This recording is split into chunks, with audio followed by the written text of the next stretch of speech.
इन तीन नेताओं में से होगा भाजपा की राज्यसभा सीट से उम्मीदवार जो है ज्यादा मजबूत। उसके नाम की अभी तक नहीं है चर्चा। आपको बता दें कि हरियाणा में खाली हुई एक राज्यसभा सीट पर चुनाव होना है। कांग्रेस पहले ही हथियार डाल चुकी है। भूपेंद्र सिंह हुड्डा कह चुके हैं कि हमारे पास पर्याप्त विधायक नहीं है, इसलिए हम चुनाव नहीं लड़ेंगे। विपक्ष के किसी भी अन्य उम्मीदवार का हम समर्थन करेंगे। इस बात से अंदाजा लगाया जा सकता है कि भाजपा यहां से आसानी से जीत रही है। भाजपा के कुछ नेताओं की चर्चा राज्यसभा सीट पर चुनाव के लिए हो रही है, जिनमें से पहला नाम है किरण चौधरी का। किरण चौधरी फिलहाल ही भाजपा में आई है और हर कोई कह रहा है कि भाजपा किरण चौधरी को राज्यसभा सीट पर चुनाव लड़ाएगी और उनकी बेटी श्रुति चौधरी को तोशाम से विधानसभा का टिकट देगी। कुछ राजनीतिक जानकारों का कहना है कि किरण चौधरी और बीजेपी के बीच यह डील भी हुई थी।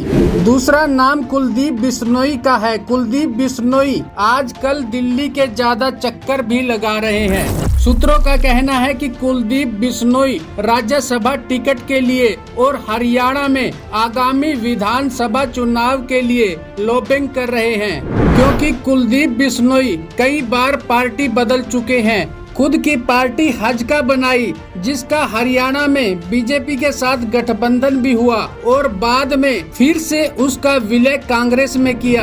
उसके बाद राज्यसभा सीट और प्रदेश अध्यक्ष का ओहदा मांगते रहे, लेकिन दोनों ही नहीं मिलने के बाद कांग्रेस छोड़ बीजेपी में आए। उनका बेटा भव्य बिश्नोई आदमपुर से बीजेपी की टिकट पर चुनाव लड़ विधायक बन चुका है। उन पर आरोप भी लगे हैं कि लोकसभा चुनाव में उन्होंने भाजपा के प्रत्याशी रणजीत चौटाला की मदद नहीं की, उनको अपना सहयोग नहीं दिया। इन्हीं आरोपों की सफाई देने के लिए दिल्ली भी गए। अब देखना होगा हाईकमान उन पर कितना मेहरबान होता है। तीसरा नाम जिसका अभी तक राज्यसभा चुनाव के लिए कोई जिक्र नहीं है, ना ही किसी के मुंह से उनके नाम की चर्चा राज्यसभा सीट पर चुनाव के लिए सुनी है, लेकिन यह चेहरा भाजपा का सबसे मजबूत और कद्दावर है, जिनका नाम है अरविंद शर्मा। 2019 के लोकसभा चुनाव से पहले अरविंद शर्मा बीजेपी में शामिल हुए। रोहतक से बीजेपी कैंडिडेट बन हुड्डा के गढ़ में दीपेंद्र हुड्डा को हराकर यह साबित भी किया कि वह किसी से कम नहीं है। अरविंद शर्मा रोहतक, करनाल और सोनीपत से सांसद रह चुके हैं, लेकिन वह 2024 में रोहतक से लोकसभा चुनाव हार गए हैं। अब बीजेपी उनको एडजस्ट करने के लिए राज्यसभा का चुनाव लड़ा सकती है।